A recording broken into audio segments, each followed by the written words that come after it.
We have to remember that one thing, that it wasn't just one soldier who lost his life, said Berchel Davis, a retired police officer who has 6 children in the military. He said the preacher and Representative Frederica Wilson both made that a part of their talks. That was a good gesture on everyone's part. He and others said the fight between Trump and Wilson was never mentioned during the service. Johnson's pregnant widow, Maya Shia, had held the arm of an army officer as she led her 2 young children and her family, dressed in white, into the Christ the Rock Community Church in suburban Fort Lauderdale. The modern hymn, "I'm Yours," could be heard coming from inside. Johnson's sister, Angela Gent, said after the service that it don't feel real that her brother was killed. "It hasn't hit me yet, I haven't had time to grieve," said Gent, who last spoke to her brother a few weeks before he died. She said she was glad mourners got to hear about her brother's love for bikes and cars, not just his military service. The fight between Trump and Wilson had taken the focus off Johnson, whose widow is due to have a daughter in January. Sergeant Johnson told friends she will be named L.A. She. The couple, who were high school sweethearts, already had a 6-year-old daughter, Ali Issa, and 2-year-old son, La David Jr. An online fundraiser has raised more than $600,000 to pay for the children's education. Johnson's mother died when he was 5, he was raised by his aunt.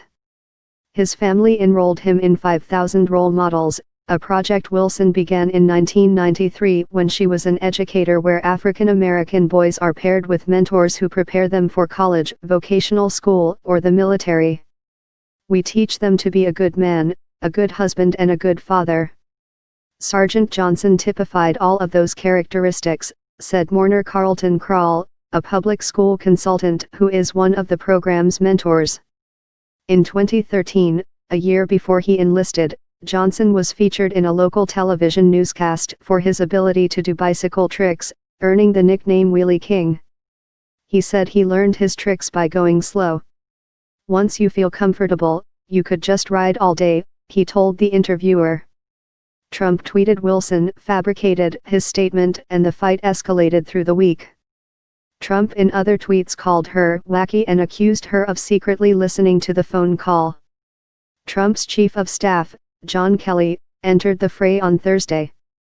The retired Marine general asserted that the Congresswoman had delivered a 2015 speech at an FBI field office dedication in which she talked about how she was instrumental in getting the funding for that building, rather than keeping the focus on the fallen agents for which it was named. Video of the speech contradicted his recollection.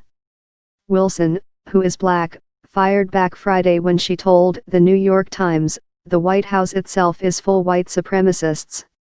The retorts persisted on Saturday morning, with Trump tweeting, "I hope the fake news media keeps talking about wacky Congresswoman Wilson in that she, as a representative, is killing the Democrat Party."